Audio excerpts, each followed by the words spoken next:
At a time when the American people feel tensions between privacy and national security concerns, there's been a lot of focus on government surveillance. But with that comes criticism, some well-deserved. So here to walk us down history with some changes based on executive orders by the last administration is Sara Montes de Oca. Sara, listen, this is coming back into the headlines right now, but this all started 2 years just prior to President Trump's inauguration. What is the backstory? Well, Scottie, it actually did start 2 years ago, but there's a lot that's been going on, especially in recent times.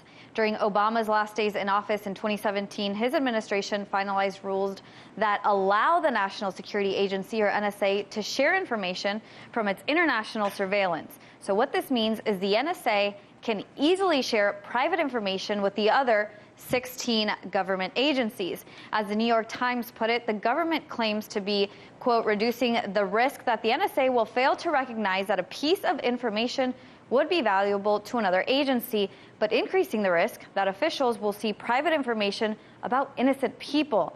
But reports say that these changes date back to after 9/11, when information was not being shared frequently or even fast enough.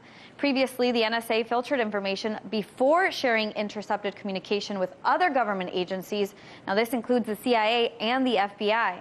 The NSA passed on only information they deemed pertinent, oftentimes filtering information where they identified identities of innocent people and irrelevant personal data. But that's no longer the case. Now, other intel agencies are able to search directly through raw data. This includes collecting satellite transmissions, phone calls, even emails that pass through networks abroad and other bulk communications data. In 2002, the Foreign Intelligence Surveillance Act secretly allowed for the NSA and other agencies to share raw domestically gathered intelligence.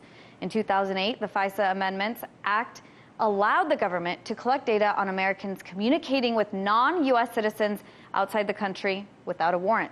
That same year, President George W. Bush modified Executive Order 12333, which sets rules for surveillance systems not covered in wiretapping laws and allowed the NSA to share the raw data of surveillance after the Director of National Intelligence and Attorney General agreed on the procedures. So in 2017, in his final days in office, President Obama passed the changes under the executive order signed by former Attorney General Loretta Lynch and approved and signed off by Director of National Intelligence James Clapper.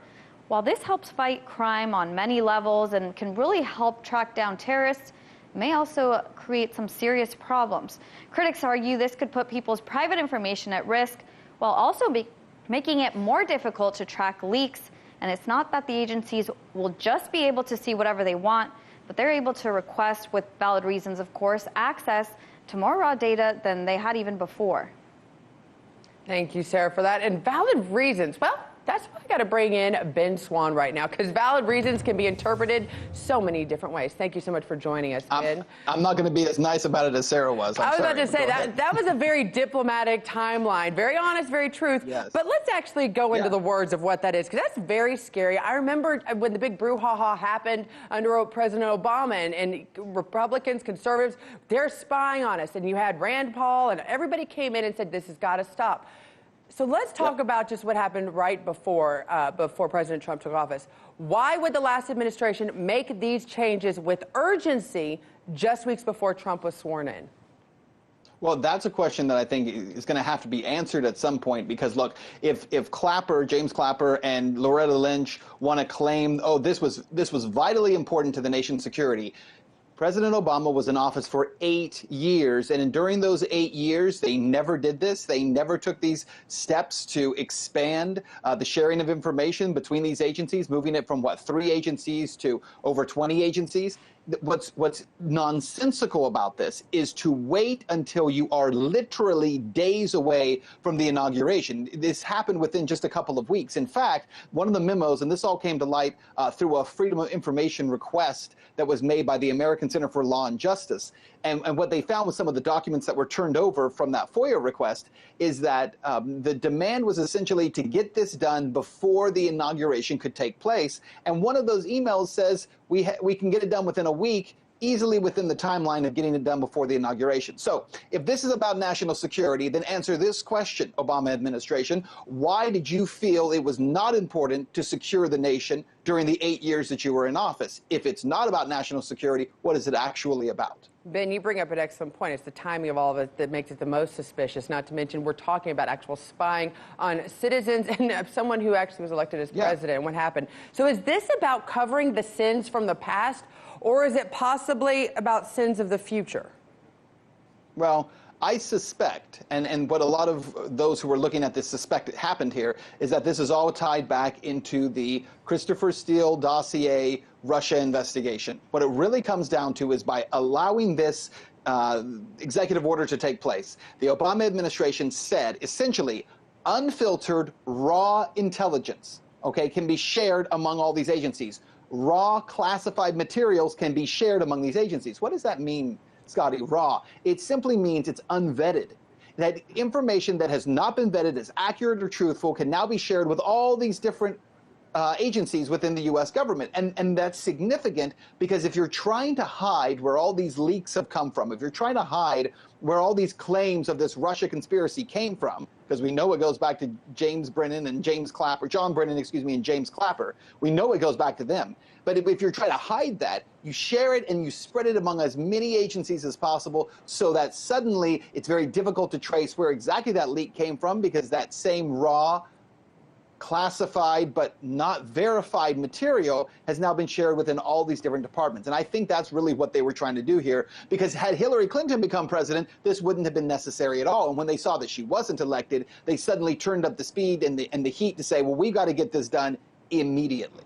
Well, and that's the thing. It reminds me of a bunch of children when you put them together and play the game telephone. Not only can you not trace back who possibly might have started, that would be the easy thing, but we also know that there's no sort of guarantee that what you get at the end is the truth of how it started, and not to mention the spin-off and the rumors. And that's, as we have seen, the rumors were enough to get some of these subpoenas that go along with the Steele dossier. So there's so many things that come off this.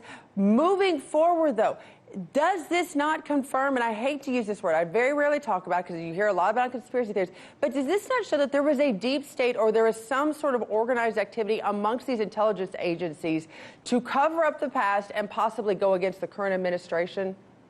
Absolutely. Absolutely. Look, the idea that a deep state is a conspiracy, and it's been said for a long time that it is a conspiracy, I think there's so much evidence now it's not a conspiracy at all. It is not conspiratorial to believe that you have unelected bureaucrats who have had careers in these very powerful positions of law enforcement and intelligence in this country, and those people have been imposing their will in many different ways, and they attempted, no question.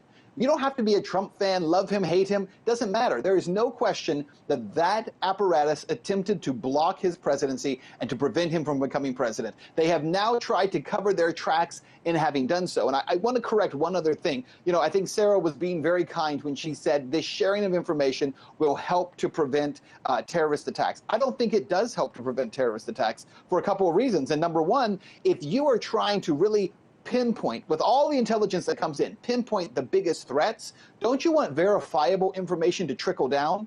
The worst thing you could do as a country is say, we're just going to share every nonsensical hit that comes in, and we're going to put a deluge of information into all of our agencies so that everyone's dealing with this big pile, rather than filtering through and saying, here's what we verified, take it from there. It makes no sense to claim, and that's what the Obama administration is claiming, to claim that they're making the country safer by putting out as much bad information as possible. Not true. Well, real quick, you know, after the last 2 years of this and this all coming to light, is it safe to say that you think that now that the intelligence agencies are acting in legitimate ways, and that everybody that's in them right now are in the best interest of the country and the leadership? No.